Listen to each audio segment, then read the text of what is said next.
So in the last class, we have studied the introduction to profit and loss. Let us recapitulate the points. तो हमने पिछली बार profit and loss में देखा था कि profit होता है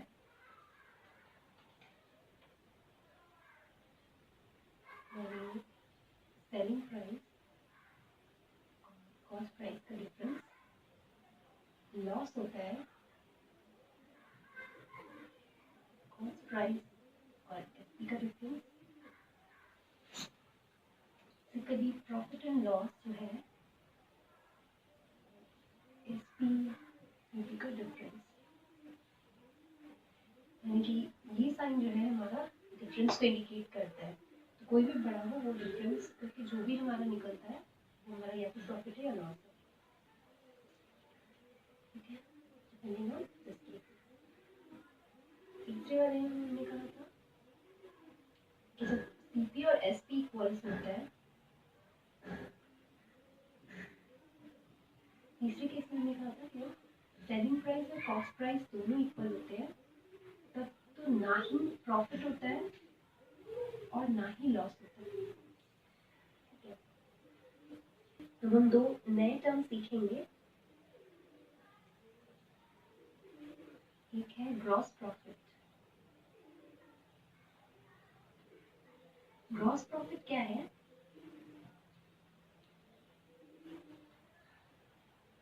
जब हमारे प्रॉफिट में से कोई भी टैक्स डिडक्ट हम नहीं करते, जब जो भी प्रॉफिट हमारा इनकर कर रहा है, जो भी प्रॉफिट हमारा हो रहा है, जो भी मुनाफा हमारा हो रहा है, उसमें से अगर हम टैक्स को माइनस नहीं करते हैं तो उसको डायरेक्टली हम कहते हैं ग्रॉस प्रॉफिट।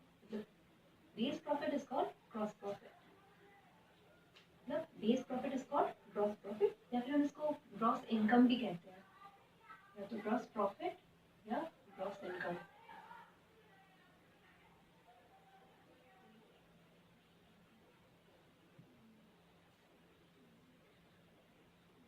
नेट प्रॉफिट तो फिर किसे कहेंगे? जब हम प्रॉफिट में से माइनस टैक्स करेंगे, यानी डिडक्ट करेंगे टैक्स को, तब जो हमारा होगा उसे हम कहेंगे नेट प्रॉफिट।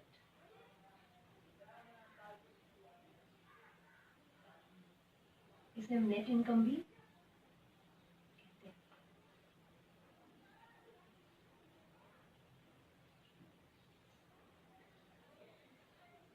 तो अभी हम परसेंटेज का भी देखेंगे कि प्रॉफिट परसेंटेज और लॉस परसेंटेज कैसे निकालते हैं।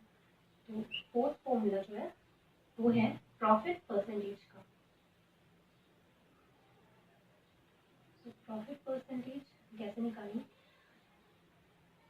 हालांकि मैं पिछले वीडियो में इंग्लिश में पूरी कंडक्ट की थी पूरी क्लास को, बस में मैंने डिसाइड किया इट वुड बी बेटर अगर मैं इसमें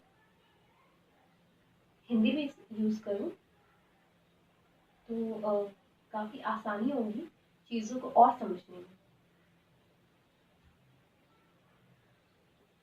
तो प्रॉफिट परसेंटेज में हम देखते हैं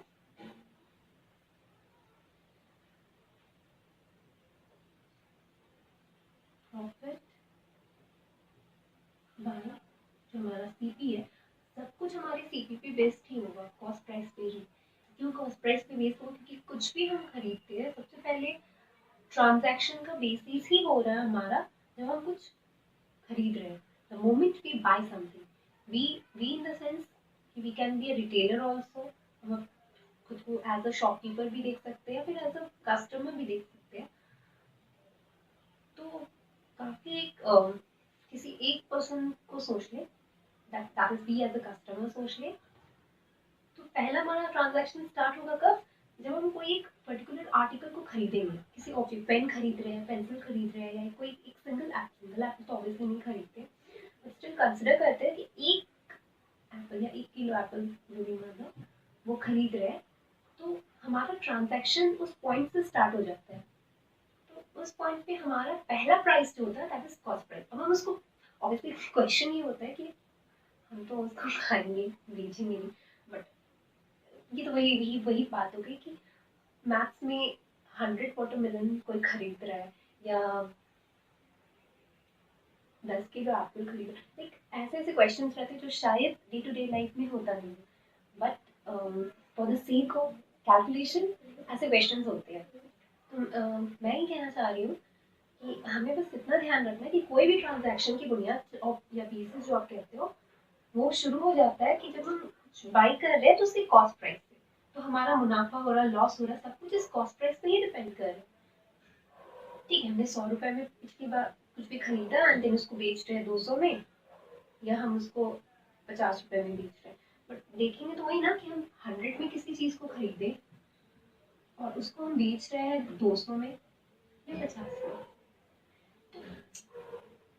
में, प्रॉफिट या लॉस हो रहा है वो तो इस पे डिपेंड करके होगा ना, क्योंकि हमारे इसमें 100 में ये तो हमारा सीपी हो गया ना, पहली बारी सीपी, ये सीपी हो गया। तो किसी एक केस में ये एसपी है, किसी एक केस में ये एसपी है, तो जिस केस में ये सेलिंग प्राइस है 200, यहाँ पे हमारा प्रॉफिट हो रहा है क्योंकि एसपी ग्रेटर देन सीपी हो रहा है, ऑब्वियसली ज्यादा हमें इतना फॉर्मूला सोचने की जरूरत है बस कि आंखों से देख कर के हम कह सकते कि 100 रुपए में कोई चीज खरीदी हुई चीज को हम 200 रुपए में बेचे तो ऑब्वियसली हमारा प्रॉफिट ही हुआ, अगर हम 50 में बेच रहे हैं तो ऑब्वियसली हमारा लॉस हुआ। तो हर चीज का बेसिस ये सीपी है। तो प्रॉफिट परसेंटेज भी हम जब कैलकुलेट कर रहे हैं, इसीलिए हम ये प्रॉफिट भी कैलकुलेट करेंगे सीपी की बेसिस पे, इसीलिए हम प्रॉफिट बाय सीपी करते हैं, प्रॉफिट बाय एसपी नहीं। तो ये हमारा प्रॉफिट परसेंटेज ऐसे निकालते हैं। सिमिलरली लॉस परसेंटेज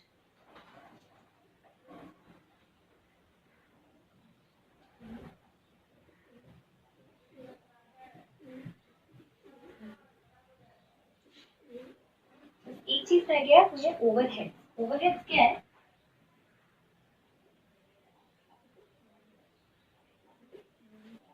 ओवरहेड क्या है? कोई चीज हम मान लेते हैं, हमने बाजार से कोई एक आर्टिकल खरीदा, कुछ भी फैन या एक टेबल फैन खरीदा किसी एक शॉप से, ठीक है, उसमें अपने को मान लो लगे हैं 1000, ऑब्वियसली अपने को कोई व्हीकल के थ्रू उसको लाना पड़ेगा, तो उसके लिए या तो मतलब डिलीवरी, बेसिकली डिलीवरी चार्जेस जो कहते हैं, तो मतलब ये तो हमारा सीपी है, फाइन, नो प्रॉब्लम, बट इस पे हमें मान लेते हैं 100 रुपीज लगा डिलीवर करने में घर तक, या तो अपन रिक्शा से आए या कोई व्हीकल करा, कोई और व्हीकल करा, लेकिन हम घर से घर तक आए फैन को देखे, तो बेसिकली हमारा टोटल हो गया 1100। तो ये जो 100 का ओवरहेड लगा, ये टोटल कभी भी अब हम इसको बेचने भी जाएंगे, मान लेते हैं इसको हम 1500 में भी अगर बेच रहे हैं और किसी एक क्वेश्चन में बोल दिया गया हमने एक्स्ट्रा ये खर्च किया, इतना खर्च किया है, तो उस केस में अपने को सीपी क्या कंसिडर करना पड़ेगा? सीपी अपन ये नहीं कंसिडर करेंगे, ये नहीं कंसिडर करेंगे, तो वो अपना सीपी हो जाएगा ये, क्योंकि ओवरहेड 100 एक्स्ट्रा लगा है, ऑब्वियसली 1100 को देखेंगे, तो इन दैट केस हमारा जो प्रॉफिट होगा वो 1500 माइनस 1100 होगा, दैट इज 400, राइट। उस केस में हम लोग 1500 माइनस 1000 नहीं करेंगे क्योंकि हमारे प्रॉफिट से एक्स्ट्रा खर्च हुआ ना 100, वही है।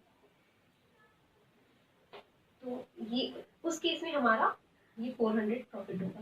तो ओवरहेड का कंसेप्ट ही यही है कि क्वेश्चन में अगर दिया गया है, ठीक है, खरीदने के बाद कहानी नहीं खत्म हो रही है किसी चीज की, उसमें हमने एक्स्ट्रा खर्च किए, तो इन दैट केस वो हो जाता हमारा ओवरहेड, जैसे कि इसमें 100।